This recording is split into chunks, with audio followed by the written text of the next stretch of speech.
Hi guys, ഞാൻ ഈ ഒരു വീഡിയോ കണ്ടപ്പോൾ ശരിക്കും പറഞ്ഞാൽ ഹൃദയം നുറുങ്ങിപ്പോകുന്ന വേദന ഉണ്ടായിട്ടോ. നിങ്ങൾ ഈ വീഡിയോ ഒന്ന് കണ്ടു നോക്കി. Yes, man.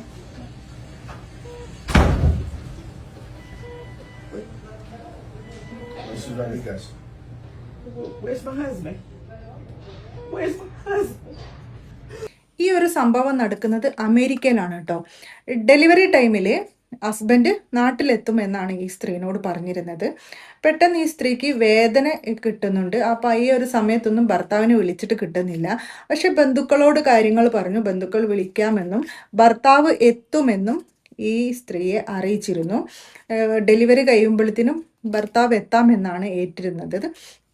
അങ്ങനെ ആ ഒരു സമാധാനത്തിൽ അത്രയും വേദനയൊക്കെ സഹിച്ച് ഇവർ ഒരു കുഞ്ഞിന് ജന്മം നൽകിയപ്പോൾ കുഞ്ഞിനെ അമ്മയുടെ കയ്യിലേക്ക് ഏൽപ്പിക്കുന്നത് നമ്മൾ ഈ ഒരു വീഡിയോയിൽ കാണുന്നുണ്ട്. നേഴ്സ് വന്ന് കുഞ്ഞിനെ ഏൽപ്പിക്കുന്നു. വളരെ സന്തോഷത്തോടും കൗതുകത്തോടും ജിജ്ഞാസയോടും ഒക്കെ കൂടി ഈ കുഞ്ഞിനെ അമ്മ വാങ്ങിക്കഴിയുന്നേരം ഒരു ഹസ്ബൻഡിനെ ചോദിക്കുന്നുണ്ട്. അപ്പം ഒരു പട്ടാളക്കാരൻ കടന്നു വന്നിട്ട് പിന്നെ അമേരിക്കയുടെ പതാക കൊടുത്തിട്ട് പറയും, നിങ്ങളെ ഹസ്ബൻഡ് മരണപ്പെട്ടു എന്നുള്ളത്. ഭർത്താവ് മരിച്ചു എന്നുള്ളത് ഉൾക്കൊള്ളാൻ പോലും അറിയാതെ കുറച്ച് സെക്കൻഡ് അവർ നിൽക്കുന്നുണ്ട്. പിന്നീട് അവർ കാണിച്ചു കൂട്ടുന്നത് ഒരു പ്രസവം കഴിഞ്ഞ ഒരു സ്ത്രീക്ക് എന്തൊക്കെ മാനസികവും ശാരീരികവുമായിട്ടുള്ള പ്രശ്നങ്ങൾ ഉണ്ടാവും എന്ന് പ്രസവിച്ച ഓരോരുത്തർക്കും അറിയാം. അത്രയും ബുദ്ധിമുട്ടുള്ള ആ ഒരു സമയം പോലും അങ്ങനെ ഒരു സ്റ്റേജിലൂടെയാണ് താൻ കടന്നു പോകുന്നത് എന്ന് പോലും ചിന്തിക്കാതെ അത്രയും അട്ടഹസിച്ച് അങ്ങേയറ്റം തകർന്ന് അവർ കരയാണ്. പിന്നീട് അവർ കുഞ്ഞിനെ പോലെ ആദ്യം കുഞ്ഞിനെ മാറോട് ചേർത്താണ് കരയുന്നത്. പിന്നീട് ആ കുഞ്ഞിനെ പോലും നോക്കാൻ അവർക്ക് പറ്റുന്നില്ല. അതങ്ങനെയായിരിക്കുമല്ലോ, നമുക്കൊന്നും അത് ചിന്തിക്കാൻ പോലും കഴിയില്ല. അത്രയും വേദനയുള്ള, അതൊന്നും കണ്ടു നിൽക്കാൻ പോലും നമുക്ക് പറ്റുന്നില്ല. അത്രയും സങ്കടമുള്ള ഒരു കാഴ്ചയാണല്ലേ നമ്മൾ കാണുന്നത്. ഞാനപ്പോൾ ചിന്തിക്കുന്ന ഒരു കാര്യം ഉണ്ടായിന്, എന്തിനാണ് ഈ ഒരു ടൈമിൽ ഈ ഒരു മൊമെൻറ്റിൽ ഇങ്ങനെ ഒരു കാര്യം ഈ സ്ത്രീനെ അറിയിച്ചത് എന്നുള്ളത്.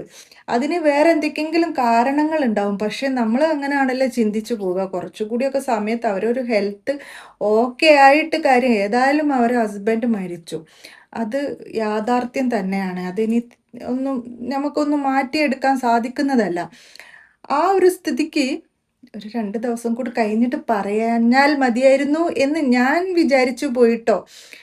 അവർക്ക് ആ കുഞ്ഞിനെ ആ ഒരു മൊമെൻ്റ് ഉണ്ടല്ലോ, കുഞ്ഞിനെ കയ്യിൽ കിട്ടുക, കുഞ്ഞിനെ വാത്സലിക്കുക, കുഞ്ഞിനെ ആദ്യമായിട്ട് ഫീഡ് ചെയ്യുക, അങ്ങനത്തെ കുറേ കാര്യങ്ങളുണ്ടല്ലോ. അതുമാത്രമല്ല, അവരെ ഹെൽത്ത് ഒട്ടും ഓക്കെ അല്ല. ഡെലിവറിയുടെ ഡേറ്റ് ആയിട്ടില്ല.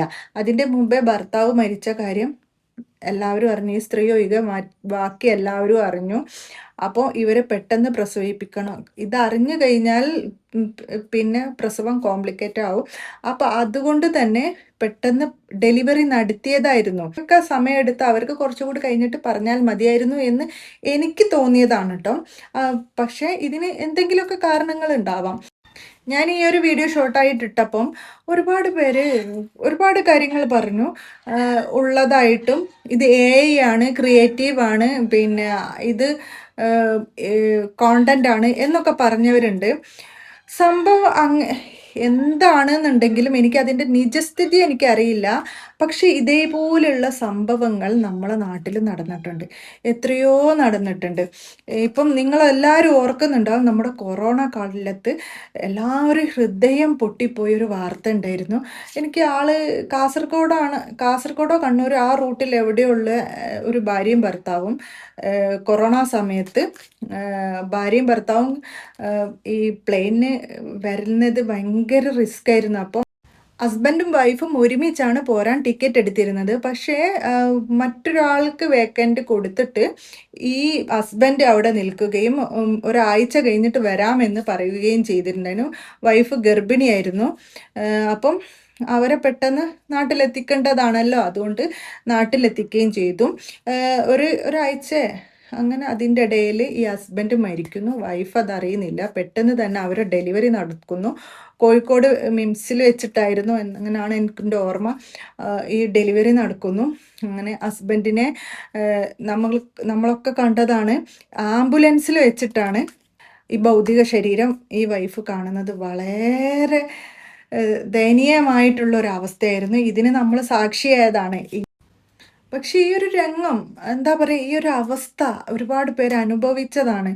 ഇനി ഒരാൾക്കും അനുഭവിക്കരുതേ എന്നാണ് എൻ്റെ പ്രാർത്ഥന. കാരണം ഇതൊരിക്കലും താങ്ങാൻ പറ്റില്ല. നമുക്ക് ഏറ്റവും സന്തോഷം ഉണ്ടാകുന്ന ഒരു അവസരത്തിൽ, നമ്മൾ സന്തോഷിക്കേണ്ട ഒരു അവസരത്തിൽ നമ്മൾക്ക് ഏറ്റവും വലിയൊരു നഷ്ടം ഉണ്ടാവുക എന്ന് വെച്ചാൽ ഒരിക്കലും ഒരു സ്ത്രീക്കും അത് താങ്ങാൻ പറ്റുന്നതല്ല, അത് കണ്ടു നിൽക്കാനാവുന്നതല്ല. അത് എത്ര ക്രിയേറ്റീവ് ആണെന്നുണ്ടെങ്കിലും ആ ഒരു വേദന എനിക്കത് മനസ്സിലാവുന്നുണ്ട്. അതൊരിക്കലും ഒരു സ്ത്രീക്കും സഹിക്കാൻ പറ്റില്ല. ആ ഒരു കാഴ്ചയാണ് നമ്മൾ അതിൽ കണ്ടിട്ടുള്ളത്. ഈ ഒരു വീഡിയോ ചെയ്യാൻ കാരണം തന്നെ ഇന്ന് ഞാൻ വീണ്ടും ഈ ഒരു പോസ്റ്റ് കണ്ടു. ഇത് കണ്ടപ്പോൾ ശരിക്കും പറയാണ്, ഞാൻ ആ ഒരു വീഡിയോയിലുള്ള കാര്യങ്ങളെല്ലാം കൂടി എടുത്ത് മനസ്സാകെ നമ്മൾക്ക് അറിയാതെ തന്നെ നമ്മൾ വേദനിച്ചു പോവുക, ഹൃദയം പൊട്ടിപ്പോവുക.